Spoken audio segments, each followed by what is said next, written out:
सर्वेभ्यो नमो नमः। नमस्कार। एक बार फिर से आपका स्वागत है सरल संस्कृत सुगम संस्कृत पर और मैं हूं प्रतिभा दीक्षित। आज के वीडियो में हम फर्स्ट ग्रेड संस्कृत शिक्षा विभाग की तरफ से जो परीक्षा आयोजित करवाई गई थी, जिसके की फॉर्म 2018 में निकले थे और जिसका एग्ज़ाम अगस्त 2020 में हुआ है, उस परीक्षा का प्रश्न पत्र इस वीडियो में हम देखने वाले हैं। देखिए, संस्कृत शिक्षा विभाग एक अलग विभाग है राजस्थान में, तो यहाँ पर संस्कृत शिक्षा की तरफ से भी बहुत सारी वैकेंसीज निकाली जाती हैं। तो उसमें संस्कृत शिक्षा में व्याकरण, साहित्य, सामान्य व्याकरण, धर्मशास्त्र, ज्योतिष शास्त्र, इस तरह से अलग अलग पोस्ट निकाली जाती हैं। तो उन्हीं में से साहित्य के लिए जो परीक्षा हुई थी अगस्त 2020 में, उसका प्रश्न पत्र हम इस वीडियो में हल करेंगे। देखिए, यहाँ पर साहित्य के मुख्यतः प्रश्न पूछे जाते हैं। इसके अतिरिक्त अलंकार इत्यादि जो कि कॉमन टॉपिक होते हैं, व्याकरण से संबंधित, शिक्षण विधियों से संबंधित, ये सारे प्रश्न पूछे जाते हैं। साइकोलॉजी से संबंधित प्रश्न पूछे जाते हैं। तो आइए देखते हैं इस प्रश्न पत्र को। इसमें जो मैं आपको उत्तर बताऊंगी वो आपको पता होगा कि आरपीएससी ने जो ऑफिशियल आंसर की जारी की है उसके अनुसार बताऊंगी। तो आइए देखते हैं। पहला प्रश्न है, प्रस्तुता अप्रस्तुता नाम च तुल्यत्वे अलंकारः कः स्यात्। प्रस्तुत और अप्रस्तुतों की तुल्यत्व होने पर कौन सा अलंकार होता है? तो प्रस्तुत और अप्रस्तुत, इनका जब तुल्यत्व हो तो वहां पर होता है दीपक अलंकार। दूसरा प्रश्न है, प्रतिवस्तु उपमा अलंकारस्य उदाहरणम वर्तते। प्रतिवस्तु उपमा अलंकार का उदाहरण कौन सा है? तो यहाँ पर ये जो है, तापेन भ्राजते सूर्यः सूर्यश्चापेन राजते, ये है प्रतिवस्तु उपमा अलंकार का उदाहरण। हालांकि जो देखिए नॉर्मली जो स्कूल विभाग है, सेकेंडरी एजुकेशन विभाग है, वो जो वैकेंसी निकालता है और एग्ज़ाम होते हैं उसके फर्स्ट ग्रेड के और सेकंड ग्रेड के, उनमें इतने अंदर से प्रश्न नहीं पूछे जाते। चूंकि ये संस्कृत शिक्षा का स्पेशली पेपर है तो यहाँ पर थोड़ा सा अंदर से प्रश्न पूछे जाते हैं, लेकिन फिर भी आप देखते चलिए। पता नहीं किस दिन जो स्कूल शिक्षा वाले हैं सामान्य, उनमें भी इस तरीके के प्रश्न पूछ लिए जाएं तो आपको प्रश्न हल करने में कोई परेशानी नहीं है। प्रतिवस्तु उपमा अलंकार का ये उदाहरण पूछ रहे हैं, तो प्रतिवस्तु उपमा अलंकार का उदाहरण यहाँ पर है, तापेन भ्राजते सूर्यः सूर्यश्च तापेन सूर्यश्च आपेन राजते। तीसरा प्रश्न है, उपमानो उपमेयो चेत विशेषः स्यात् तर्हि अलंकारः कथ्यते। जब उपमेय उपमान से विशेष कहा जाता है तो कौन सा अलंकार होता है? जहाँ पर उपमेय की अधिकता का वर्णन किया जाता है, उपमान से विशेष बता दिया जाता है उपमेय को, वहाँ पर व्यतिरेक अलंकार होता है। व्यतिरेक महत्वपूर्ण अलंकार है। हर प्रश्न पत्र में लगभग एक प्रश्न हमने व्यतिरेक से संबंधित देखा है, तो व्यतिरेक अलंकार को अच्छे तरीके से हर प्रकार से आप याद रखिए। अगर आप इसके कॉन्सेप्ट को समझेंगे तो आप किसी भी प्रकार का प्रश्न हल कर पाएंगे। तो यहाँ पर हो जाएगा व्यतिरेक अलंकार। चौथा प्रश्न है, अर्थांतरन्यासस्य उदाहरणम विद्यते। अर्थांतरन्यास का कौन सा उदाहरण है? तो यहाँ पर ऑप्शन नंबर 4 हो जाएगा, हनुमान मब्धि मत्तरद दुष्करम ही महात्मनाम। जैसे इसमें नहीं है अर्थांतरन्यास, जब आप ये पढ़ेंगे तो आपको पता चलेगा। इसका होगा ऑप्शन नंबर 4। अगर देखिए आप डिटेल में इसको पढ़ना चाहते हैं, विस्तृत रूप से पढ़ना चाहते हैं, तो आप प्रश्न जैसे मैं पढ़ रही हूँ, आप वीडियो को पॉज कीजिए, उसके सारे ऑप्शंस देखिए, फिर आप अपना उत्तर सोचिए। तो इस तरीके से भी आप कर सकते हैं। अब चूंकि अगर मैं डिटेल में एक एक ऑप्शन को पढ़ूंगी, फिर उनके अर्थ बताऊंगी, जहाँ पर आवश्यकता होती है मैं आपको डिटेल में भी बता देती हूँ, लेकिन यहाँ पर आप इसको रोककर अपने आप देख सकते हैं, पढ़ सकते हैं। वीडियो को पॉज करके आप अपना उत्तर सोच सकते हैं। चलते हैं अगले प्रश्न की तरफ। 5वां प्रश्न है, कारणे सति कार्यस्य अनुत्पत्ति अलंकारो भवति। कारण के होने पर भी जब कार्य की अनुत्पत्ति हो, कार्य उत्पन्न ना हो, तो कौन सा अलंकार होता है? ये मैंने आपको बताया था कि बिना कारण, अगर बिना पहले हो, कारण और कार्य इस तरीके से लिख दीजिए। पूरा डिटेल में मैंने आपको विभावना और विशेषोक्ति अलंकार के संबंध में समझाया है, तो आप उस वीडियो को देख सकते हैं, उसकी मदद ले सकते हैं। उसको देखने के पश्चात आप आराम से ये प्रश्न हल कर पाएंगे। उसके लिए आप अलंकार नामक प्लेलिस्ट से विभावना विशेषोक्ति से संबंधित जो वीडियो है वो देख सकते हैं। इसका लिंक आपको डिस्क्रिप्शन बॉक्स में मिलेगा, या फिर आप चैनल पर जाकर प्लेलिस्ट में जाकर एक अलंकार नाम से प्लेलिस्ट है, उसमें ये वीडियो देख सकते हैं। तो जहां पर कारण के होने पर भी कार्य उत्पन्न ना हो, कार्य की अनुत्पत्ति हो, वहां पर कौन सा अलंकार होता है? वहां पर होता है विशेषोक्ति अलंकार। अगला प्रश्न है समासोक्ति परिस्फूर्ति प्रस्तुते अप्रस्तुतस्य चेत इत्यत्र प्रस्तुते इति पदस्य को अर्थ। यहाँ पर प्रस्तुते इस पद का क्या अर्थ है? तो यहाँ पर प्रस्तुते का अर्थ हो जाएगा उपमेये, ऑप्शन नंबर 2। 7वां प्रश्न है सदृशयो वाक्यार्थयो एक्यारोपः लक्षणम इदम कस्य अलंकारस्य। किस अलंकार का लक्षण है ये?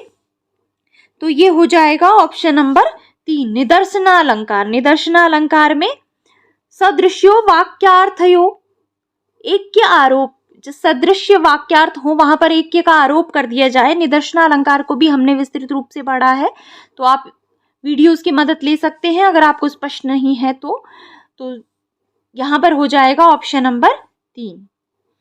8वां प्रश्न है कार्यादेः कारणाद्यवधारणं च इति लक्षणम अस्ति। ये किसका लक्षण है? कार्यादेः कारणाद्यवधारणम, तो ये हो जाएगा अनुमानस्य, ऑप्शन नंबर 1। 9वां प्रश्न है मेघदूते प्रथम श्लोके कविना कीदृशम मंगलाचरणम प्रस्तुतम। मेघदूत के प्रथम श्लोक में कवि के द्वारा किस प्रकार का मंगलाचरण प्रस्तुत किया गया है? तो मेघदूत में वस्तु निर्देशात्मक मंगलाचरण प्रस्तुत किया गया है। प्रथम पद्य के अंतर्गत ही कवि कालिदास जो हैं ये वर्णित कर देते हैं कि इस प्रकार से एक यक्ष है जो कि कुबेर के शाप से किसी रामगिरी पर्वत पर रह रहा है, तो इसका जो मंगलाचरण है वो है वस्तु निर्देशात्मक। अब मंगलाचरण के विषय में हम एक विस्तृत वीडियो लेकर आएंगे जहां पर मंगलाचरण के प्रकारों के विषय में बात करेंगे कि किस किस प्रकार के मंगलाचरण हो सकते हैं, कौन कौन से प्रमुख ग्रंथों में किस प्रकार के मंगलाचरण हैं, क्या इनका तात्पर्य होता है। तो यहाँ पर आप समझिए कि मेघदूत में वस्तु निर्देशात्मक मंगलाचरण है, अर्थात मंगलाचरण के अंतर्गत जो उसकी विषय वस्तु है मेघदूत की उसको स्पष्ट किया गया है, उसका एक निर्देश दिया गया है कि ये जो ग्रंथ है ये किस विषय में है। अगला प्रश्न है के चेतना अचेतनेषु प्रकृति कृपणा भवन्ति। कौन चेतन और अचेतन में प्रकृति से ही कृपण होते हैं? तो ये हो जाएगा कामार्ता, ऑप्शन नंबर 3। 11वां प्रश्न है मेघस्य कस्मिन् भागे सगंधः चातकः मधुरम नदति। मेघ के किस भाग में सगंध चातक मधुर जो है वो प्रसन्न होता है? तो इसमें हो जाएगा ऑप्शन नंबर 1 वाम भाग में। ये जो प्रश्न है ये भी मेघदूत से लिया गया है, तो अगर आपने मेघदूत को पढ़ा है तो आप आराम से इसके प्रश्न हल कर पाएंगे। 12वां प्रश्न है समुचितेन पदेन सूक्तिम पूरयत रिक्तः सर्वो भवति हि लघुः खाली स्थान गौरवाय। तो इसमें क्या हो जाएगा? इसमें हो जाएगा ऑप्शन नंबर 4 पूर्णता। रिक्तः सर्वो भवति हि लघु पूर्णता गौरवाय। 13वां प्रश्न है कः प्रार्थना चाटुकारः प्रियतम इव स्त्रीणां सुरतग्लानिम हरति। कौन प्रार्थना के द्वारा जो चाटुकार है वो प्रियतम के समान स्त्रियों की सुरत ग्लानि को, जो थक जाती हैं उनको हर लेता है, तो ऐसा कौन है? ऐसा है शिप्रावातः। तो यहाँ पर हो जाएगा ऑप्शन नंबर 3। 14वां प्रश्न है महाकविना कालिदासेन वागर्थौ कौ वर्णितौ। वागर्थ के समान कालिदास ने किसको वर्णित किया गया है? तो ये तो आपको पद्य भी याद होना चाहिए, बहुत ही महत्वपूर्ण मंगलाचरण है। क्या हो जाएगा यहाँ पर? पार्वती परमेश्वर, ऑप्शन नंबर 2। 15वां प्रश्न है रघुवंशस्य छंदसाम प्रणवः इव महीक्षितम आद्यः नृपः आसीत। रघुवंश के छंदों में प्रणव के समान, जैसे ओम प्रणव जो है वो प्रारंभिक होता है, उसी के समान जो आद्य राजा है कौन है वो रघुवंश में प्रथम राजा के रूप में किसका वर्णन किया गया है? तो ये हो जाएगा वैवस्वतः मनु। अगला प्रश्न है नृप दिलीपस्य पत्नी सुदक्षिणा आसीत। नृप दिलीप की पत्नी, ये रघुवंश से लिए गए हैं प्रश्न। तो रघुवंश के अंतर्गत जो दिलीप राजा का वर्णन है उनकी पत्नी सुदक्षिणा किस वंश से थी? तो यहाँ पर हो जाएगा ऑप्शन नंबर 3 मगध वंशजा। मगध वंश में उत्पन्न थी सुदक्षिणा। 17वां प्रश्न है पुत्र काम्यया सुदक्षिणा दिलीपौ कस्य आश्रमम जगमतुः। पुत्र की कामना से सुदक्षिणा और दिलीप राजा जो थे वो किसके आश्रम में गए, तो ये हो जाएगा गुरु वशिष्ठ के आश्रम में, वशिष्ठस्य। अगला प्रश्न है समुचितेन पदेन सूक्तिम पूरयत। समुचित पद के द्वारा सूक्ति को पूरा करना है, तो प्रतिपदनाति ही श्रेयः पूजा व्यतिक्रमः। तो यहाँ पर हो जाएगा ऑप्शन नंबर 2 श्रेयः। 19वां प्रश्न है प्रतिमा नाटकस्य कस्मिन् अंके प्रतिमा वर्णिता। प्रतिमा नाटक के किस अंक में प्रतिमा का वर्णन किया गया है, तो ये हो जाएगा तृतीय अंके। 20वां प्रश्न है इयम एका पृथिव्याम हिमानुषीणाम अरुंधति। एषा अरुंधति का। इसमें अरुंधति कौन है, किस अरुंधति के विषय में बात की गई है, तो ये हो जाएगा वशिष्ठ धर्म पत्नी। 21वां प्रश्न है धन्या भूमि वर्तते यत्र सीता इयम उक्ति कस्य विद्यते। ये उक्ति किसकी है, किसने कहा है कि वो भूमि धन्य है जहां पर सीता रहती है, तो यहाँ पर हो जाएगा ऑप्शन नंबर 3, ये कही गई है रावण के द्वारा। 22वां प्रश्न है प्रतिमा नाटके सीतायाः सखी का। प्रतिमा नाटक में सीता की सखी के रूप में किसका वर्णन किया गया है, तो ये हो जाएगा अवदातिका, ऑप्शन नंबर 2। देखिए इसमें जो ये संस्कृत शिक्षा विभाग का साहित्य का है, तो इसमें विशेष अध्ययन दिया गया है कुछ ग्रंथों का, तो उसी के आधार पर अंदर से प्रश्न पूछे गए हैं। तो अगर आप संस्कृत शिक्षा विभाग का पेपर नहीं दे रहे हैं, सामान्य स्कूल शिक्षा का दे रहे हैं, तो आपको घबराने की जरूरत नहीं है। आपके लिए इतने अंदर से प्रश्न नहीं पूछे जाते, क्योंकि सेकंड ग्रेड में, फर्स्ट ग्रेड में कुछ एक ग्रंथ हैं जिनका की सामान्य अध्ययन दिया गया है, तो विशेष अध्ययन के अंतर्गत या फिर सामान्य अध्ययन में भी संस्कृत शिक्षा विभाग में इस तरीके के प्रश्न पूछे जाते हैं। स्कूल शिक्षा में बहुत ही आसान और सामान्य प्रश्न पूछे जाते हैं, जो कि आप सामान्य समझ से भी कर सकते हैं। तो चलिए आगे चलते हैं। 23वां प्रश्न है गोपहीना यथा गावो विलयम यान्त्यपालिता एवं नृपतिहीना ही विलयम यान्ति वै प्रजा। श्लोको अयम कस्य पात्रस्य वर्तते। ये श्लोक किस पात्र का है, तो ये कहा गया है सुमंत्र के द्वारा, सुमंत्रस्य। 24वां प्रश्न है कविता कामिन्यः महाकवि भासः खाली स्थान समुचितेन पदेन रिक्त स्थानम पूरयत। तो यहाँ पर क्या हो जाएगा कविता कामिन्यः महाकवि भासः हासः। महाकवि भास किसके लिए प्रसिद्ध हैं, अपने हास के लिए, तो यहाँ पर हो जाएगा ऑप्शन नंबर 4। 25वां प्रश्न है द्वितीय पाद मात्रे यस्मिन् अष्टादश मात्रा भवन्ति तस्य छंदसः नामः वर्तते। तो कौन सा छंद होता है, यस्या प्रथमे पादे द्वादश मात्रा तथा तृतीय अपि अष्टादश, द्वितीय चतुर्थ के पंचदश सा आर्या। तो यहाँ पर हो जाएगा ऑप्शन नंबर 2। 26वां प्रश्न है इंद्रवज्रा छंदसः लक्षणान्ते गुरु प्रयुज्यते। इंद्रवज्रा छंद के लक्षण के अंत में गुरु का प्रयोग किया जाता है, कितनी बार, तो 2 बार, 2 गुरु आते हैं इंद्रवज्रा के अंत में, तो यहाँ पर हो जाएगा ऑप्शन नंबर 4। 27वां प्रश्न है ननमय युतेयम मालिनी भोगिलोकै उपर्युक्त लक्षणे लोकः शब्देन का संख्या सूच्यते। लोक शब्द से क्या संख्या सूचित होती है, लोक का क्या तात्पर्य है यहाँ पर, तो लोक का तात्पर्य है 7। देखिए ये जो लाक्षणिक शब्द प्रयुक्त किए गए हैं प्रत्येक छंद के लक्षण में, इनके विषय में हमने अपने छंद से संबंधित वीडियो में बात की है।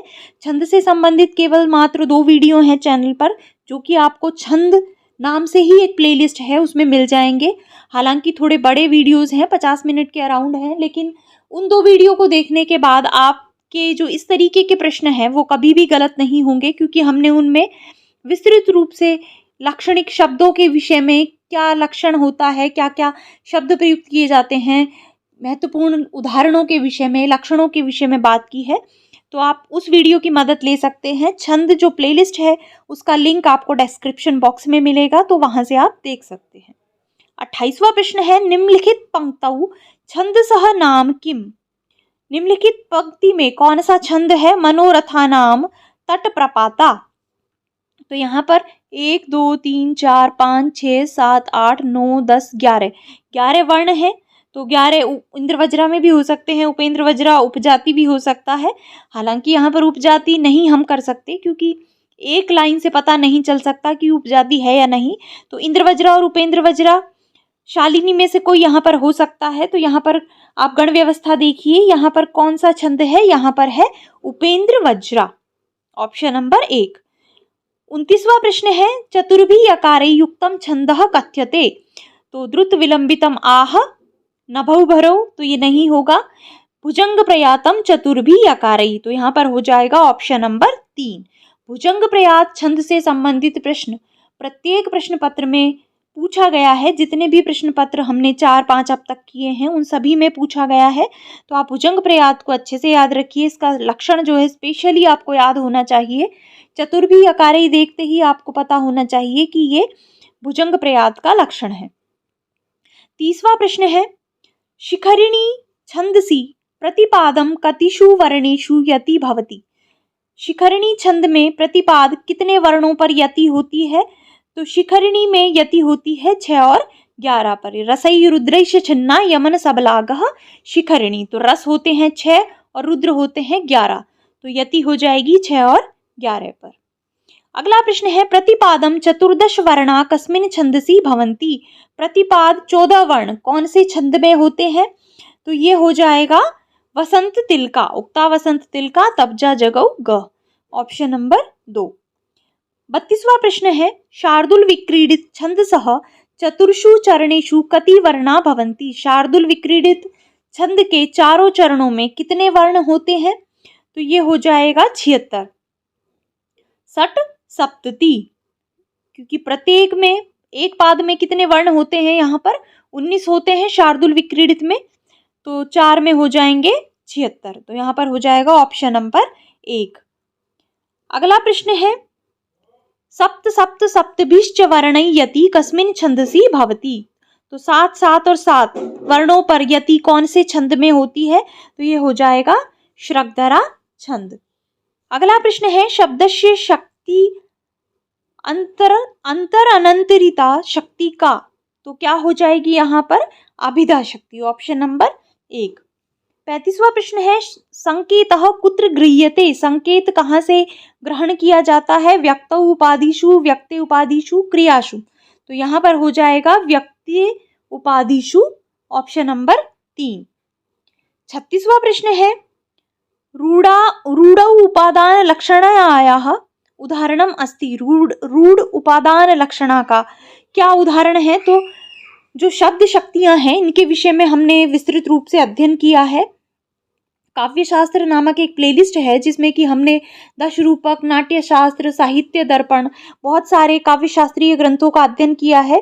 तो साहित्य दर्पण के प्रसंग में हमने शब्द शक्तियों का भी अध्ययन किया है, तो वहां पर हमने पढ़ी है रूढ़ि उपादान लक्षणा। तो रूढ़ि उपादान लक्षणा का उदाहरण कौन सा है? श्वेतो धावति, ऑप्शन नंबर 1। 37वां प्रश्न है लक्षणाया हेतवः प्रोक्ता। लक्षणा के हेतु कहे गए हैं। कितने हेतु कहे गए हैं लक्षणा के? लक्षणा के त्रयः हेतवः, 3 हेतु कहे गए हैं, तो यहाँ पर हो जाएगा ऑप्शन नंबर 4। 38वां प्रश्न है खाली स्थान शब्दस्य व्यंजना द्विधा समुचितेन पदेन कारिकाम पूरयत। तो क्या हो जाएगा यहाँ पर? यहाँ पर हो जाएगा ऑप्शन नंबर 4 अभिधा लक्षणामूला शब्दस्य व्यंजना द्विधा। अगला प्रश्न है आयुर्घृतम उदाहरणम वर्तते। आयुर्घृतम जो ये वाक्य है, पद है, ये किसका उदाहरण है? तो यहाँ पर हो जाएगा लक्षण लक्षणा सारोपा शुद्धा प्रयोजनस्य। तो 40वां प्रश्न है को अयम भावः सचेत सामरसताम एति। कौन सा भाव सचेतों के हृदय में रसता को प्राप्त होता है? तो यहाँ पर हो जाएगा ऑप्शन नंबर 3 स्थायी भाव। यह हमने पढ़ा भी है कि सामाजिकों के सचेतों के हृदय में स्थित जो स्थायी भाव हैं वो ही रसता को प्राप्त होते हैं, तो यहाँ पर हो जाएगा ऑप्शन नंबर 3। 41वां प्रश्न है विभावादित्यादि प्रकाश सुख चमत्कारात्मक कह। विभाव इत्यादि का प्रकाशक सुख और चमत्कारात्मक कौन है? तो यहाँ पर हो जाएगा ऑप्शन नंबर 1 अखंडः कः। 42वां प्रश्न है लोके काव्य नाट्ययोः यः कार्यरूपः सः को भावः। लोक में जो कार्य रूप होता है काव्य और नाट्य में वो कौन सा भाव होता है, तो कार्य और नाट्य में वो कहलाता है अनुभाव। तो यहाँ पर हो जाएगा ऑप्शन नंबर 3। 43वां प्रश्न है शमः कस्य रसस्य स्थायी भावः। शम किसका स्थायी भाव होता है, कौन से रस का स्थायी भाव शम होता है, तो यहाँ पर हो जाएगा ऑप्शन नंबर 2 शांत रस का। 44वां प्रश्न है हास्य रसस्य वर्णः कः। हास्य रस का वर्ण क्या होता है, कौन सा होता है हास्य रस का वर्ण, तो हास्य रस का वर्ण होता है श्वेतः ऑप्शन नंबर 2। 45वां प्रश्न है महेंद्र देवतो कस्य रसस्य विद्यते।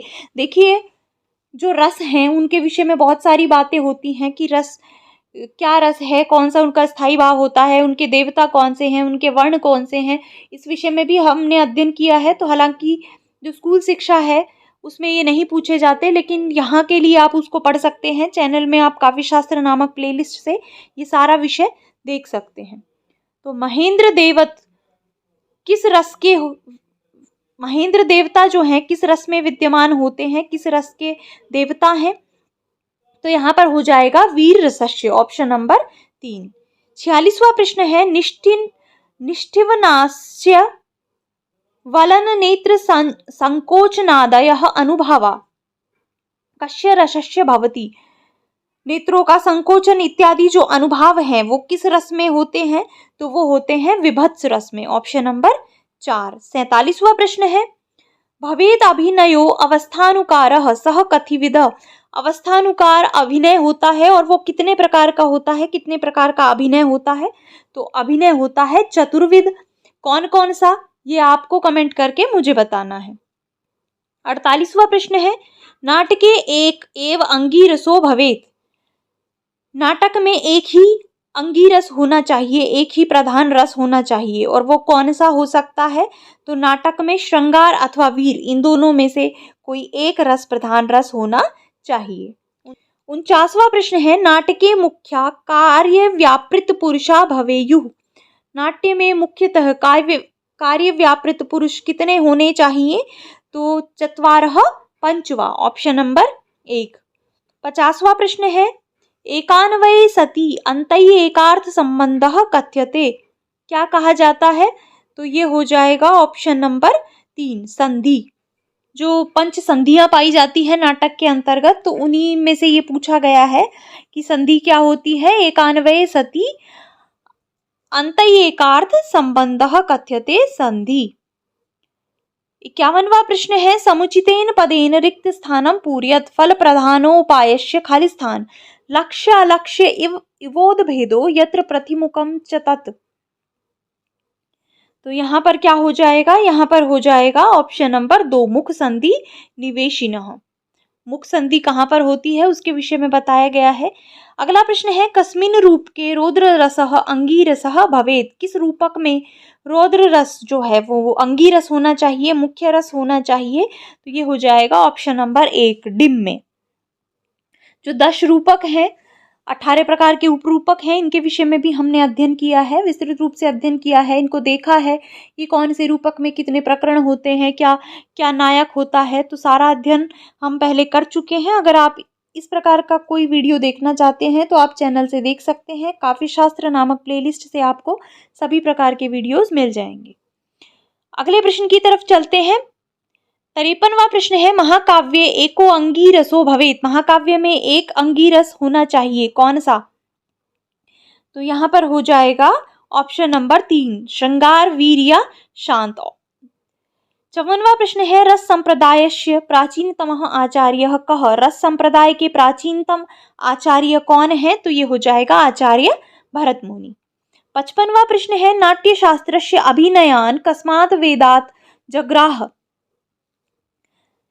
नाट्यशास्त्र के लिए अभिनय किस वेद से लिया गया।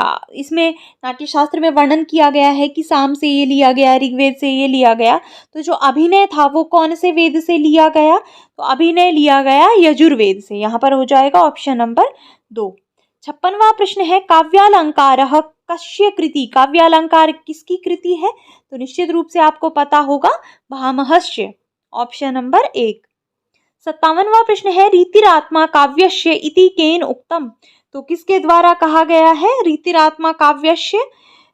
ये कहने वाले आचार्य हैं आचार्य वामन। 58वां प्रश्न है आनंदवर्धनः कश्मीर नरेशस्य कस्य सभा पंडितः आसीत्। आनंदवर्धन किस कश्मीर नरेश के सभा पंडित थे? तो ये हो जाएगा अवंतिवर्मणः, ऑप्शन नंबर 4। 59वां प्रश्न है आनंदवर्धनानुसारम काव्यस्य आत्मा विद्यते। आनंदवर्धन के अनुसार काव्य की आत्मा क्या है? तो यहाँ पर हो जाएगा ऑप्शन नंबर 3 ध्वनि। आनंदवर्धन ने ध्वन्यालोक की रचना की है जिसमें कि इन्होंने ध्वनि को काव्य की आत्मा के रूप में स्थापित किया है। ध्वनि संप्रदाय के परमाचार्य के रूप में, ध्वनि स्थापक परमाचार्य के रूप में किसको जाना जाता है? अगर आपको ये पता है तो आप कमेंट करके मुझे अवश्य बताइएगा कि ध्वनि स्थापक परमाचार्य के रूप में किसको जाना जाता है। अगले प्रश्न की तरफ चलते हैं। 60वां प्रश्न है अभिनव गुप्तस्य साहित्यिक गुरु आसीत्। अभिनव गुप्त के साहित्यिक गुरु कौन थे? तो अभिनव गुप्त के साहित्यिक गुरु थे भट्टेन्दुराजः। 61वां प्रश्न है भरत रससूत्रस्य निष्पत्तिः इत्यस्य को अर्थ अभिनव गुप्तेन वर्णितः। भरत ने नाट्यशास्त्र में जो रस सूत्र दिया है उन्होंने उसमें एक निष्पत्ति पद का प्रयोग किया है। तो उस निष्पत्ति पद के अलग अलग अर्थों के आधार पर 4 प्रकार के वाद प्रतिपादित हुए हैं। उनमें से अभिनव गुप्त ने उस निष्पत्ति का क्या अर्थ निकाला है? तो अभिनव गुप्त ने निकाला है उसका अर्थ अभिव्यक्ति। तो यहाँ पर हो जाएगा ऑप्शन नंबर 4। 62वां प्रश्न है वक्रोक्ति जीवितकारेण कुंतकेन वक्रोक्ते कतिविधा अंगीकृता।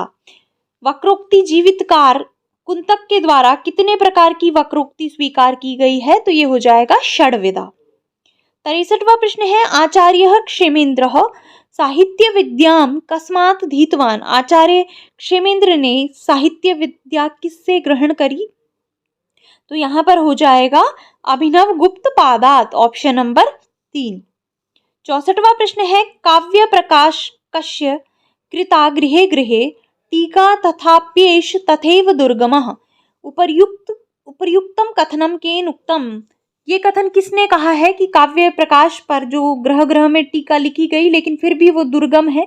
तो ये कथन किसके द्वारा कहा गया है? ये कहा गया है महेश्वर भट्टाचार्य के द्वारा, ऑप्शन नंबर 1। 65वां प्रश्न है पीयूष वर्ष जयदेवस्य रचना विद्यते। पीयूष वर्ष जयदेव की रचना है, तो ये है जयदेव के द्वारा रचित है प्रसन्न राघवम। 66वां प्रश्न है विश्वनाथ कविराजस्य पिता चंद्रशेखरः कलिंग नरेशस्य कः आसीत्। विश्वनाथ कविराज जो हैं उनके पिता चंद्रशेखर वो कलिंग नरेश के क्या थे? तो क्या थे उनके पिता?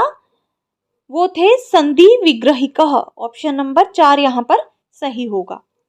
67वां प्रश्न है साहित्य दर्पणस्य कस्मिन् परिच्छेदे काव्य दोषः प्रतिपादिता। साहित्य दर्पण के किस परिच्छेद में काव्य दोषों को प्रतिपादित किया गया है? तो 7वें परिच्छेद के अंतर्गत काव्य दोष को वर्णित किया गया है। तो यहाँ पर हो जाएगा ऑप्शन नंबर 2। 68वां प्रश्न है निर्माय नूतम उदाहरणम अनुरूपम काव्यम मया अत्र विहितम न परस्य किंचित इत्यत्र श्लोके मया केन अत्र कुत्र इति सूचयत। इसमें मया और अत्र जो हैं ये किसके सूचक हैं? अर्थात ये पूछना चाहते हैं कि ये जो पंक्ति है ये कहाँ से उद्धृत की गई है और वो ग्रंथ किसके द्वारा लिखा गया है। मूलतः ये पूछना चाहते हैं। तो यहाँ पर हो जाएगा पंडित राज जगन्नाथेन रस गंगाधरे। 69वां प्रश्न है शिशुपाल वधस्य प्रथम सर्गस्य प्रथमे श्लोके किम नाम मंगलाचरणम। शिशुपाल वध के प्रथम सर्ग के प्रथम श्लोक में जो मंगलाचरण किया गया है वो कैसा मंगलाचरण है? तो शिशुपाल वध में है वस्तु निर्देशात्मक मंगलाचरण। तो यहाँ पर हो जाएगा ऑप्शन नंबर 3। 70वां प्रश्न है शिशुपाल वध महाकाव्यस्य प्रथमे सर्गे प्रायेण किम छंदः प्रयुक्तम। शिशुपाल वध महाकाव्य के प्रथम सर्ग में प्राय किस छंद का प्रयोग किया गया है? तो ये हो जाएगा वंशस्थ छंदः।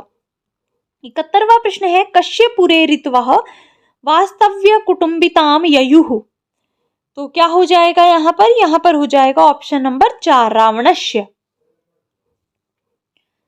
72वां प्रश्न है समुचित पदेन सूक्तिम पूरयत सदाभिमान एक धना ही मानिनः। तो यहाँ पर हो जाएगा ऑप्शन नंबर 1। 73वां प्रश्न है वपुषा चतुर्भुजो मुखेन पूर्णेन्दु निमिश्र तिलोचनः कः आसीत्।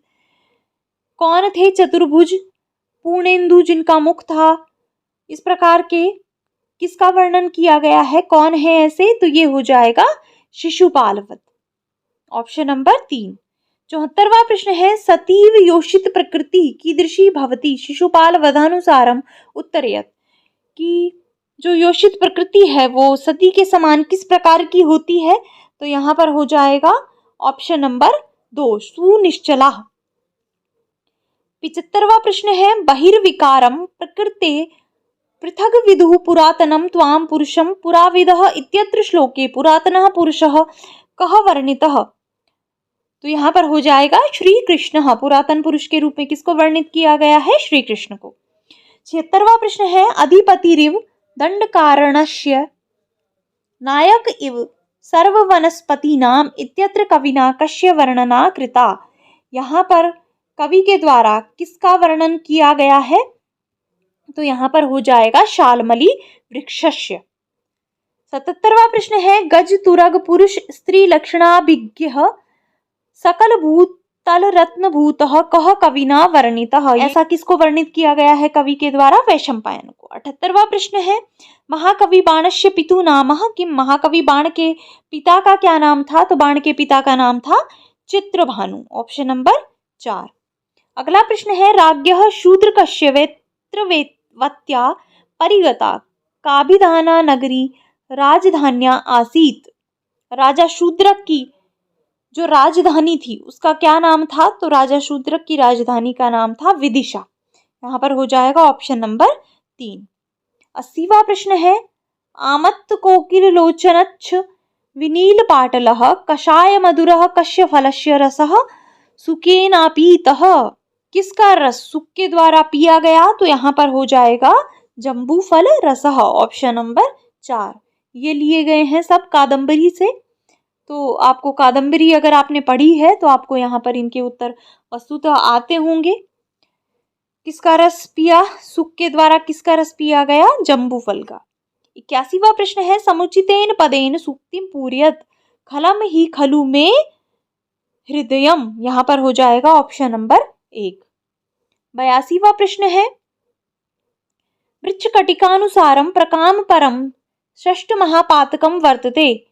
मृच्छकटिकम के अनुसार जो षष्ठ महापातक है वो क्या कहा गया है, तो महापातक मृच्छकटिकम में कहा गया है निर्धनता को, तो यहाँ पर हो जाएगा ऑप्शन नंबर 3। 83वां प्रश्न है निम्नलिखितः सूक्ति कस्मात् ग्रंथात् समुद्रिता। सूक्ति किस ग्रंथ से ली गई है, छिद्रेषु अनर्था बहुली भवन्ति, तो ये ली गई है मृच्छकटिक से, तो यहाँ पर हो जाएगा ऑप्शन नंबर 4। 84वां प्रश्न है अपापानाम कुले जाते मयि पापम न विद्यते। उपर्युक्त वाक्ये मयि इति कस्मिन् पापम न विद्यते। ये जो मयि प्रयुक्त किया गया है ये किसके लिए प्रयुक्त किया गया है, किसमें पाप नहीं होता, तो यहाँ पर हो जाएगा ऑप्शन नंबर 1 चारु दत्ते। 85वां प्रश्न है अयम ही पातकी विप्रो न वद्य इति कः अब्रवीत। मृच्छकटिकानुसारम उत्तरम देयम। मृच्छकटिकम में ये वर्णन है कि जो ये पातिक कोई अगर विप्र है, ब्राह्मण है और वो पापी भी है तो भी उसको नहीं मारना चाहिए। तो इति का अब्रवीत ये किसने कहा कि अयम ही पातकी विप्रो न वध्य, ये कहा गया मनु के द्वारा, तो यहाँ पर हो जाएगा ऑप्शन नंबर 2। 86वां प्रश्न है मृच्छकटिक प्रकरणस्य तृतीयो अंकस्य नाम किम। मृच्छकटिकम का भी अध्ययन हमने चैनल पर कर लिया गया है। मृच्छकटिकम का अध्ययन भी हमने पहले चैनल पर कर लिया गया है। वहां पर हमने मृच्छकटिकम के सारे अंकों के नाम देखे थे। मैंने आपको बताया भी था कि मृच्छकटिकम से संबंधित इसके अंकों के नाम पूछे जाते हैं। तो जो मृच्छकटिकम का तृतीय अंक है उसका क्या नाम है, उसका नाम है संधिच्छेदः।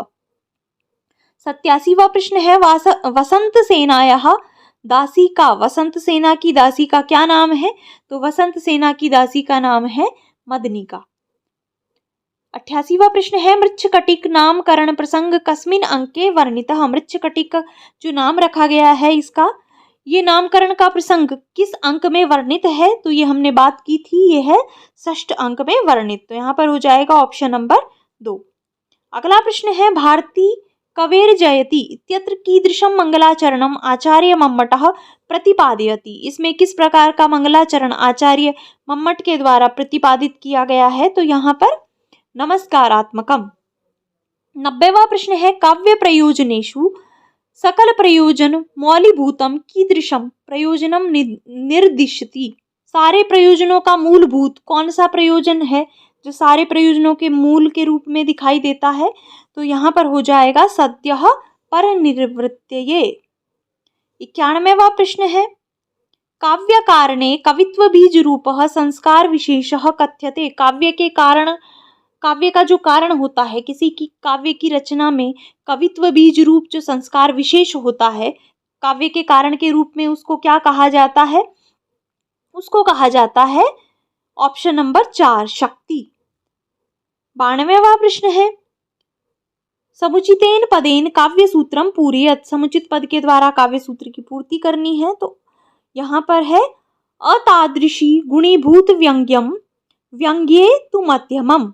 यहाँ पर हो जाएगा ऑप्शन नंबर 2। 93वां प्रश्न है काव्यस्य कस्य धर्मा गुणः भवन्ति। काव्य के किसके धर्म गुण होते हैं? तो काव्य के किसके धर्म गुण कहलाते हैं? तो यहाँ पर हो जाएगा ऑप्शन नंबर 2 रस के जो धर्म हैं वो गुण होते हैं काव्य में। 94वां प्रश्न है ये अंग द्वारेण तम रसम उपकुर्वन्ति ते के। जो रस का उपकार करते हैं अंग के द्वारा वो क्या कहे जाते हैं काव्य के अंतर्गत? वो कहे जाते हैं अलंकार। यहाँ पर हो जाएगा ऑप्शन नंबर 1। 95वां प्रश्न है समुचितेन पदेन कारिकां पूरयत आह्लादकत्वं माधुर्यम खालिस्थान द्रुति कारणम। तो यहाँ पर क्या हो जाएगा? यहाँ पर हो जाएगा ऑप्शन नंबर 3 श्रृंगारे। जो माधुर्य है वो माधुर्य गुण वो आह्लादकत्व होता है और श्रृंगार में द्रुति का कारण होता है, श्रृंगार रस में मुख्यतः पाया जाता है। तो यहाँ पर हो जाएगा ऑप्शन नंबर 3। 96वां प्रश्न है मम्मटेन केन गुणेन अर्थ व्यक्ति ग्रहिता। मम्मट के द्वारा किस गुण से अर्थ व्यक्ति ग्रहण की गई? तो यहाँ पर हो जाएगा ऑप्शन नंबर 1 प्रसादेन। 97वां प्रश्न है चित्तस्य विस्तार रूप दीपत्व जनकम किम। चित्त को विस्तारित कर देने वाला, दीप्ति उत्पन्न कर देने वाला, दीप्ति का जनक कौन सा गुण होता है? तो ये होता है ओज गुण। यहाँ पर हो जाएगा ऑप्शन नंबर 3। 98वां प्रश्न है आरोह अवरोह क्रम रूपः कः गुणः। आरोह अवरोह क्रम पूर्वक कौन सा गुण होता है? तो यहाँ पर हो जाएगा समाधि, ऑप्शन नंबर 2। 99वां प्रश्न है मनोविज्ञानम मानव व्यवहारस्य विज्ञानम अस्ति इति कथनम कस्य अस्ति। मनोविज्ञान मानव व्यवहार का विज्ञान है, ये कथन किसका है? तो ये कथन है काल्सनिक महोदय का। यहाँ पर हो जाएगा ऑप्शन नंबर 1। इसमें भी मनोविज्ञान से संबंधित प्रश्न पूछे जाते हैं। तो अब ये मनोविज्ञान से संबंधित प्रश्न यहाँ पर प्रारंभ हो रहे हैं। दूसरा प्रश्न है बालकस्य सर्वांगीण विकासः सम्यग् रूपेण भवेत् तदर्थं किं करणीयम्। बालक का सर्वांगीण विकास होना चाहिए, उसके लिए क्या करना चाहिए? बालकस्य कृते वस्त्रदानं बालकानां कृते शिक्षादानं बालकानां कृते शिक्षया सह मनोविज्ञानस्य संयोजनम् और बालकानां कृते क्रीडा सामग्री प्रदानम। तो यहाँ पर जो सर्वाधिक उपयुक्त उत्तर है वो हो जाएगा ऑप्शन नंबर 3 शिक्षया सह मनोविज्ञानस्य संयोजनम। 101वां प्रश्न है शिक्षा मनोविज्ञानम शैक्षणिक विकासस्य क्रमिका अध्ययनम अस्ति इति कथनम कस्य पाश्चात्य विदुषः विद्यते। ये कथन किस पाश्चात्य विदूषक का है? तो ये कहा गया है J.A. स्टीफन महोदय के द्वारा। अगला प्रश्न है कम शिक्षा शास्त्रिणः शिक्षायाः केंद्र बिंदुम मनवते। शिक्षा का केंद्र बिंदु किसको मानते हैं शिक्षा शास्त्री? वस्त्रम गृहम पुस्तकम बालकम। तो शिक्षा का केंद्र बिंदु क्या है? शिक्षा का केंद्र बिंदु है बालक। 103वां प्रश्न है, छात्रेषु ज्ञानस्य क्रियायाश्च अधिगमार्थम् उचित वातावरणस्य निर्माणं कः करोति? छात्रों में ज्ञान के लिए और क्रिया के अधिगम के लिए उचित वातावरण का निर्माण कौन करता है? छात्रों के लिए उचित वातावरण का निर्माण कौन करता है? तो वो होता है अध्यापकः, शिक्षकः। 104वां प्रश्न है, ज्ञानाभिवृत्त्योऽर्जनम् अधिगमो भवति इति कस्य कथनम् अस्ति? ये किसका कथन है कि अभिवृत्ति का अर्जन ही अधिगम होता है? ये कथन कहा गया है क्रो एंड क्रो महोदय के द्वारा। 105वां प्रश्न है, शिक्षणाधिगमः सक्रियः प्रभावी च भवति। शिक्षण अधिगम सक्रिय और प्रभावी होता है। मानवः एकः सामाजिक प्राणी चेत बालकः कार्याय प्रेरितः स्यात्। यदि विद्यार्थी शिक्षण प्रक्रियायां क्रियाशीलः स्यात् चेत बालकः अधिगम क्रियां पश्येत्। कब अधिगम की प्रक्रिया सक्रिय और प्रभावी होगी? जब विद्यार्थी शिक्षण प्रक्रिया में अधिक क्रियाशील होंगे तब। तो यहाँ पर हो जाएगा ऑप्शन नंबर 3। 106वां प्रश्न है, सफलतमस्य शिक्षकस्य परमं कर्तव्यम् अस्ति। सफलतम शिक्षक का परम कर्तव्य क्या है? पाठन काले छात्राणां मानसिकं शारीरिकं च स्वास्थ्यं मनसि कृत्वा पाठयेत्, नवीनां विधीनां उपयुञ्जीत, मनोवैज्ञानिक परिस्थितिं उत्पादयेत्, उपर्युक्तम सर्वम। तो सभी प्रकार के काम एक सफल शिक्षक को करने चाहिए। मनोवैज्ञानिक स्थिति को बनाना चाहिए, नवीन विधियों का प्रयोग करना चाहिए और बालक की शारीरिक और मानसिक स्थिति के अनुरूप पाठन करवाना चाहिए। तो यहाँ पर हो जाएगा ऑप्शन नंबर 4। अगला प्रश्न है, उद्दीपन अनुक्रियायाः सिद्धान्तस्य प्रवर्तको अस्ति। उद्दीपन अनुक्रिया सिद्धांत के प्रवर्तक कौन है? तो उद्दीपन अनुक्रिया सिद्धांत के प्रवर्तक हैं थॉर्नडाइक महोदय। 108वां प्रश्न है, अनुकूलित अनुक्रियायाः सिद्धान्तस्य प्रतिपादकेन पावलोव महोदयेन कस्य उपरि प्रयोगः कृतः? पावलोव जो महोदय हैं उन्होंने अनुकूलित अनुक्रिया सिद्धांत के लिए किसके ऊपर प्रयोग किया? तो ये हो जाएगा शुनः उपरि। 109वां प्रश्न है, बुद्धि ज्ञानार्जनस्य क्षमता अस्ति इति कथनं विद्यते। बुद्धि ज्ञानार्जन की क्षमता होती है, ये कथन किसका है? ये कथन कहा गया है वुडरो महोदय के द्वारा। तो यहाँ पर हो जाएगा ऑप्शन नंबर 2। 110वां प्रश्न है, पाश्चात्य विद्वांसः इमाम अवस्थां टीन एज इति कथयन्ति। सा का अवस्था? तो टीन एज की अवस्था को कहा गया है किशोरावस्था। 111वां प्रश्न है, विविध मानसिक योग्यतायाः विकसिता कदा भवन्ति। विविध मानसिक योग्यता कब विकसित होती हैं? तो ये होती है किशोरावस्था में, ऑप्शन नंबर 1। 112वां प्रश्न है, किशोरस्य मानसिक द्वन्द्वस्य स्थितौ का शिक्षा परमावश्यकी भवति। किशोर की मानसिक द्वंद्व की स्थिति में कौन सी शिक्षा परम आवश्यक होती है? जब मानसिक द्वंद्व में हो किशोर तो कौन सी शिक्षा देनी चाहिए शिक्षक के द्वारा विद्यार्थी को? तो ये हो जाएगा नैतिक शिक्षा। 113वां प्रश्न है, अध्यापकानां व्यवहारः किशोराणां कृते कीदृशो भवेत्। अध्यापक का व्यवहार किशोरों के लिए किस प्रकार का होना चाहिए? अनुशासनं करणीयं, प्रेमणः सहानुभूतेश्च भावः स्थापनीयम्, उत्सवानाम् आयोजनं किशोराणां हस्ते न दातव्यं, साहित्य अध्ययनस्य प्रेरणा न प्रदानीय। तो ये दोनों तो बिल्कुल नेगेटिव वाले भाव दे रहे हैं। तीसरा और चौथा ये तो बिल्कुल ही गलत है। पहले और दूसरे में से जो सर्वाधिक उपयुक्त है वो है ऑप्शन नंबर 2। तो यहाँ पर सही उत्तर होगा ऑप्शन नंबर 2। 114वां प्रश्न है, मेरिडिथ महोदयानुसारं कस्मिन् वर्षे विकासस्य गति मंदा भवन्ति। मेरिडिथ महोदय के अनुसार कौन से वर्ष में विकास की गति मंद हो जाती है? तो ये है ऑप्शन नंबर 3, 16 से 18 वर्ष में। 115वां प्रश्न है, मानवानां जीवने संवेगात्मक विकासः प्रेम कदा भवति। तो कौन से मास में होता है? पंचदश मासे, चतुर्थ मासे, पंचम मासे, दशम मासे। तो यहाँ पर क्या हो जाएगा? दशम मासे, ऑप्शन नंबर 4।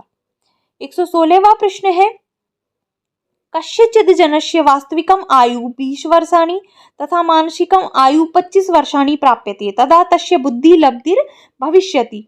किसी व्यक्ति की वास्तविक आयु 20 वर्ष है, मानसिक आयु 25 वर्ष है, तो उसकी बुद्धि लब्धि क्या होगी? बुद्धि लब्धि के लिए एक सूत्र है, क्या सूत्र है वो आप कमेंट करके मुझे बताइएगा, और ये निकालेंगे अगर आप उस सूत्र से तो यहाँ पर क्या आ जाएगा उत्तर? यहाँ पर आ जाएगा 125, ऑप्शन नंबर 1। 117वां प्रश्न है, टर्मेन महोदयेन बुद्धि लब्धे आधारेण बालकानां सामान्य बुद्धे बुद्धि लब्धि भवति। ये जो सामान्य बुद्धि से संबंधित बुद्धि लब्धि का प्रश्न है, ये बहुत प्रश्न पत्रों में मैंने देखा है। तो टर्मन महोदय ने जो ये बनाए हैं IQ से संबंधित, आप इनको अच्छे से याद रखिए। बुद्धि लब्धि की कौन सा बालक कौन सी उसमें आता है, क्योंकि बहुत बार इससे प्रश्न पूछा गया है। तो सामान्य बुद्धि वाला जो बालक होता है उसकी बुद्धि लब्धि क्या होती है टर्मन महोदय के अनुसार? 90 से और 110। तो यहाँ पर हो जाएगा ऑप्शन नंबर 4। 118वां प्रश्न है, मानसिक योग्यता परीक्षणम इदम केन निर्मितम अस्य परीक्षणस्य प्रयोगः 12तः 19 वर्षं यावत् छात्राणां कृते वर्तते। किसके द्वारा मानसिक परीक्षण निर्मित किया गया, जिस परीक्षण का प्रयोग 12 से 19 वर्ष के छात्रों के लिए किया जाता है? तो यहाँ पर हो जाएगा MC जोशी महोदयेन, ऑप्शन नंबर 1। 119वां प्रश्न है, संप्रेषण शिक्षणाधिगमे शारीरिक भाषा कीदृशम संप्रेषण माध्यमम विद्यते। संप्रेषण और शिक्षण में जो बॉडी लैंग्वेज है वो किस प्रकार का संप्रेषण माध्यम कही जाती है? तो यहाँ पर हो जाएगा अशाब्दिक संप्रेषणम, ऑप्शन नंबर 2। 120वां प्रश्न है, पुस्तकालस्य पुस्तकानां ग्रंथानां च पृथक वर्गीकरणाय दशमलव प्रणाली केन प्रस्तुता। दशमलव प्रणाली किसके द्वारा प्रस्तुत की गई पुस्तकालय पुस्तकों और ग्रंथों के पृथक्करण के लिए? तो ये प्रस्तुत की गई डेवी महोदय के द्वारा, तो ऑप्शन नंबर 1। 121वां प्रश्न है, निम्नलिखितेषु प्रक्षेपी दृश्य साधनम विद्यते। इनमें से कौन सा प्रक्षेपी दृश्य साधन है? तो यहाँ पर हो जाएगा मूक चलचित्रम। 122वां प्रश्न है, शिक्षणाधिगमे भ्रमणम पर्यटनम प्रयोगशाला कार्यशाला च विद्यन्ते। ये सब क्या है? शिक्षण अधिगम में भ्रमण पर्यटन प्रयोगशाला ये सब किस प्रकार के साधन के अंतर्गत आते हैं? तो ये आते हैं क्रियात्मक साधनम। 123वां प्रश्न है, निम्नलिखितेषु हार्डवेयर उदाहरणम न अस्ति। निम्नलिखित में से कौन सा हार्डवेयर का उदाहरण नहीं है? चलचित्रम, मैजिक लैंटर्न, आकाशवाणी और मानचित्रम। तो यहाँ पर हो जाएगा ऑप्शन नंबर 4 मानचित्र। 124वां प्रश्न है, निम्नलिखितेषु संगणकस्य आउटपुट उपकरण यूनिट मध्ये न गण्यते। कौन सा कंप्यूटर का आउटपुट डिवाइस नहीं है? Monitor, light pen, plotter, sound card. तो क्या हो जाएगा यहाँ पर? यहाँ पर हो जाएगा लाइट पेन, क्योंकि लाइट पेन के द्वारा हम इनपुट करते हैं, आउटपुट नहीं होता। 125वां प्रश्न है, संगणक मंत्रस्य पठन लेखन स्मृति केन नामना ज्ञायते। रीडिंग राइटिंग जो मेमोरी होती है कंप्यूटर में वो किस नाम से जानी जाती है? तो ये होती है रैम। 126वां प्रश्न है, बहूनां संगणकानां परस्परं संप्रेषणाय कस्यचित् केन्द्रीय संगणकस्य होस्ट कंप्यूटर आवश्यकता न भवति तत् कीदृशं नेटवर्क कथ्यते। कंप्यूटर के लिए संगणक जो शब्द है थोड़ा सा मुश्किल लग रहा है बोलने में, तो कौन सा ऐसा नेटवर्क होता है जहां पर होस्ट कंप्यूटर की आवश्यकता नहीं होती? इस प्रकार का जो नेटवर्क है वो क्या कहा जाता है? वो कहा जाता है रिंग नेटवर्क, ऑप्शन नंबर 2। अगला प्रश्न है, लिखित पत्रावलीनां निर्माणं संपादनं मुद्रणं च केन संगणक अनुप्रयोगेण वा एप्लीकेशन सॉफ्टवेयर द्वारा कर्तुं शक्यन्ते। लिखित पत्रावलियों का निर्माण, संपादन और मुद्रण किस सॉफ्टवेयर के द्वारा किया जाता है कंप्यूटर के अंतर्गत? तो ये है वर्ड प्रोसेसर, ऑप्शन नंबर 1। 128वां प्रश्न है, www इत्यस्य संक्षेप नाम्नः पूर्ण नाम किम विद्यते। www का पूरा नाम क्या है? तो वर्ल्ड वाइड वेब। यहाँ पर हो जाएगा ऑप्शन नंबर 3। 129वां प्रश्न है, पुनः अब ये प्रश्न आ गए हैं संस्कृत भाषा से संबंधित। तो चंद्रालोकस्य मंगलाचरणे स्तुति विद्यते। चंद्रालोक के मंगलाचरण में किसकी स्तुति की गई है? तो चंद्रालोक के मंगलाचरण में वाग देवता की स्तुति की गई है। तो यहाँ पर हो जाएगा ऑप्शन नंबर 2। 130वां प्रश्न है, अंगीकरोति यह काव्यम शब्दार्थावनलंकृतिः अस्याम कारिकायाम यह इति पदेन कः संकेतितः। तो किसके इस कारिका में यह जो पद है वो किसको संकेतित करता है, अर्थात ये ऐसे आचार्य के विषय में पूछ रहे हैं जो काव्य में शब्द और अर्थों को अनलंकृत भी स्वीकार करते हैं। आचार्य मम्मट का काव्य लक्षण अगर आपने पढ़ा होगा तो आपको याद आ गया होगा कौन है ये है आचार्य मम्मट। तो यहाँ पर हो जाएगा ऑप्शन नंबर 3। 131वां प्रश्न है, चंद्रलोकानुसारम विभक्त्यंतम किम। चंद्रालोक के अनुसार विभक्ति अंत क्या है? कारकम, वाक्यम, महावाक्यम, पदम। तो यहाँ पर क्या है? ऑप्शन नंबर 4 पदम। 132वां प्रश्न है, कारस्य पितरौ कौ। चंद्रालोककार जो हैं उनके पितरौ का तात्पर्य माता और पिता कौन थे? तो चंद्रालोककार के जो माता और पिता हैं वो थे सुमित्रा महादेवौ। Option number 3। 133वां प्रश्न है, काव्य शोभा विघातको वर्तते। काव्य शोभा को विघटित करने वाले, काव्य शोभा को नुकसान पहुंचाने वाले कौन होते हैं? तो काव्य शोभा के विघटनकर्ता होते हैं दोष। यहाँ पर हो जाएगा ऑप्शन नंबर 1। 134वां प्रश्न है, च्युत संस्कृति संविन्दते। काव्य विरुद्धम, शास्त्र विरुद्धम, लोक विरुद्धम, व्याकरण विरुद्धम। तो यहाँ पर हो जाएगा ऑप्शन नंबर 4 व्याकरण विरुद्धम। 135वां प्रश्न है, स हन्ति हन्त कांतारे कांतः कुटिल कुंतलः इत्यस्मिन् श्लोकांशे कस्मिन् पदे असमर्थ दोषः। इस श्लोकांश में किस पद में असमर्थ दोष है? तो यहाँ पर हो जाएगा हन्ति। Option number 3। 136वां प्रश्न है, हिमांशोर हारर्धिक्कार जागरे यामिकः करः इत्यत्र उदाहरणे कः दोषः। इस उदाहरण में कौन सा दोष है? तो इसमें है नेयार्थ दोष। Option number 1। 137वां प्रश्न है, विधौ समास अपिहिते सति को दोषो भवति। कौन सा दोष होता है? तो इसमें होता है अविमृष्ट विधेयांश दोषः। 138वां प्रश्न है, चेत विशेष्ये विशेषणात् विशेषः न स्यात् तर्हि को असौ दोषः कथ्यते। तो इसमें कौन सा दोष कहा गया है? यहाँ पर हो जाएगा अपुष्टार्थ दोष। तो दोष के रूप में विस्तृत रूप से यहाँ पर पूछा गया है। दोषों के विषय में आपको ज्ञात होना चाहिए किस किस प्रकार के दोष होते हैं, कौन से में कौन सा दोष है। अगले प्रश्न की तरफ चलते हैं। 139वां प्रश्न है, निम्नलिखितेषु न्यून दोषस्य उदाहरणम विद्यते। न्यून दोष का उदाहरण कौन सा है?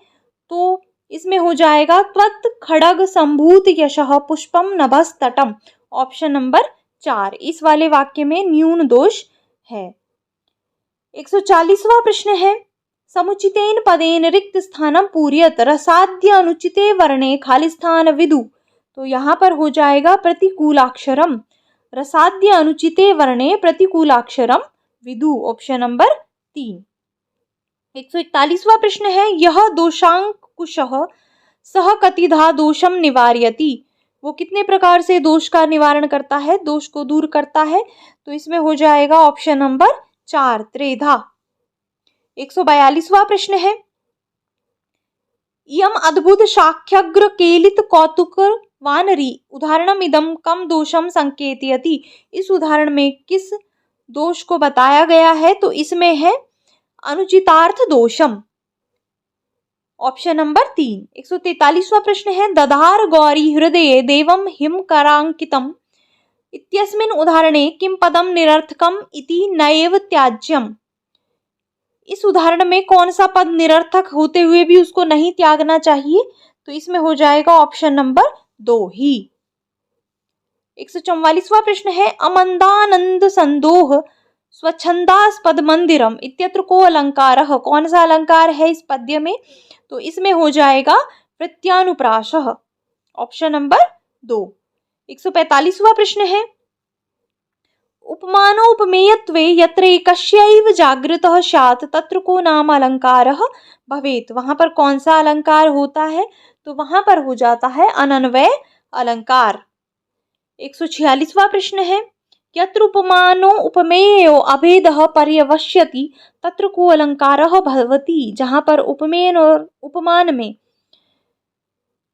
अभेद पर्यवसित होता है वहां पर कौन सा अलंकार होता है? वहां पर होता है परिणाम अलंकार। 147वां प्रश्न है नायम सुधांशु किम तर्हि व्योम गंगा सरोरुहम इत्यत्र उदाहरणे कः अलंकारः। इस उदाहरण में कौन सा अलंकार है? तो इसमें है अभिनुति अलंकार। 148वां प्रश्न है निम्नलिखितेषु काव्यलिंगस्य उदाहरणम विद्यते। निम्नलिखित में से कौन सा काव्यलिंग अलंकार का उदाहरण है? तो इसमें है जितो असि मंद कंदर्प मच्चिते अस्ति त्रिलोचन। ऑप्शन नंबर 1 ही यहाँ पर सही हो जाएगा। अगला प्रश्न है उपमा यत्र सादृश्य लक्ष्मीरुल्लसति द्वयो अत्र द्वयो इत्यत्र को अर्थः। यहाँ पर दो से क्या तात्पर्य है? उपमानो उपमेयो। Option number 3। और अंतिम प्रश्न है यत्र निह्नुति विना हेत्वादे उन्नीयते तत्र कोयम अलंकारः। वहां पर कौन सा अलंकार होता है? तो यहाँ पर हो जाएगा उत्प्रेक्षा अलंकार। Option number 2। तो इस तरह से ये जो 150 प्रश्न है इनको हमने देख लिया है। थोड़े से कठिन स्तर के प्रश्न हैं, कुछ प्रश्न ऐसे हैं, कुछ टॉपिक ऐसे हैं जो कि हमने नहीं पढ़े हैं सामान्य शिक्षा में, जो कि नहीं पढ़ाए जाते। जैसे कि बहुत सारे उदाहरण आपने देखे होंगे, अलंकार में देखा होगा आप लोग परिणाम अलंकार नहीं पढ़ते, अनन्वय नहीं पढ़ते। तो कुछ प्रश्न अलग हैं, लेकिन कुछ प्रश्न ऐसे भी हैं जो कि स्कूल शिक्षा विभाग के जैसे ही हैं और उसी तरीके के लगभग प्रश्न पूछे गए हैं। तो इस वीडियो को अब यहीं पे समाप्त कर देते हैं। काफ़ी बड़ा वीडियो हो गया है, आप इसको देखिए। जो प्रश्न आपको नहीं आते हैं उनको समझने का प्रयास कीजिए। इसके अतिरिक्त आप मुझे कमेंट करके ये भी बताइएगा कि क्या आप और भी संस्कृत शिक्षा विभाग के पेपर देखना चाहते हैं या केवल स्कूल शिक्षा से संबंधित प्रश्न पत्र देखना चाहते हैं। तो आप कमेंट अवश्य करिएगा, आपके कमेंट का मुझे इंतज़ार रहेगा। तो इस वीडियो को यहीं पे समाप्त कर देते हैं। अगर आपको ये पसंद आया हो तो इसे लाइक कर दें, अपने मित्रों के साथ इसे अधिक से अधिक शेयर कर दें। और अगर अभी तक आपने चैनल को सब्सक्राइब नहीं किया है तो चैनल को भी सब्सक्राइब कर लें और बेल आइकन को प्रेस कर दें, जिससे आगे आने वाली वीडियोज़ के नोटिफिकेशंस आपको मिल सकें। तो मिलते हैं नेक्स्ट वीडियो में, तब तक के लिए धन्यवाद।